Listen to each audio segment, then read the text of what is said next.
Katie Webster, and we're here with another Case of the Week. Again with me today is Dan Laren, and Dan is going to talk about a case that just illustrates the fact about how hard it is to get good people to work for you these days.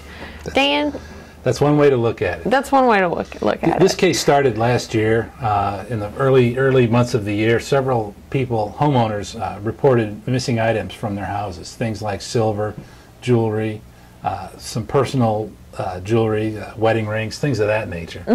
The cases went through the patrol bureau to the detectives who did an investigation. They didn't find any signs of forced entry in this case, but they discovered that the same cleaning service was working with all these victims, and in particular a maid identified as a lady named Kimberly Stivers had been cleaning these houses for a number of months.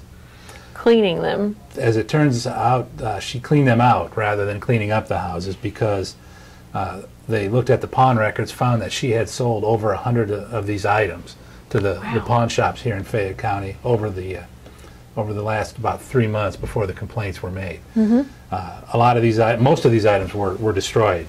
When the pawn shop buys something, they'll hold it for a few days and then they'll destroy it. Usually they melt them down or they resell these things.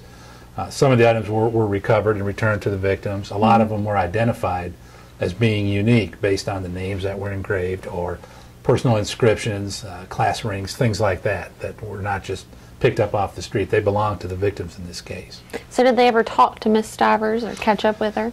The detectives identified her. They found her at her residence. They talked to her, and she admitted to committing the thefts from one of the victims in particular, and told the detectives that she was funding her drug habit. Okay. So how did the case proceed? Well, the detective that did the investigation in this case talked to the victims, and they reported losses in excess of $100,000, which is a very significant theft case for us by any means. 4 of these victims had insurance, 2 of them did not. So that's where we were for restitution. The defendant, we exchanged information. She hired an attorney. We talked about the case. She eventually pled guilty in January of this year. In February, she was sentenced to serve. She was sentenced to 9 years, a 5-year sentence, and 4 one-year sentences, all consecutive.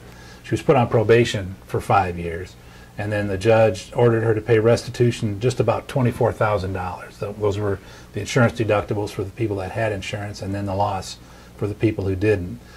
The judge also ordered her to serve 90 days in the county jail, and she's serving as we speak.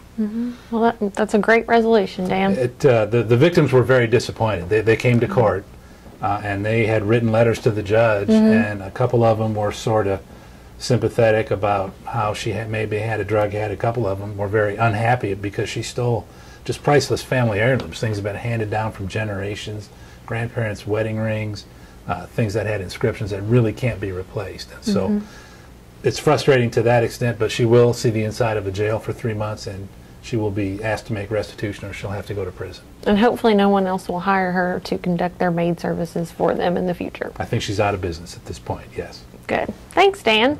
And we'll see you next week with another Case of the Week.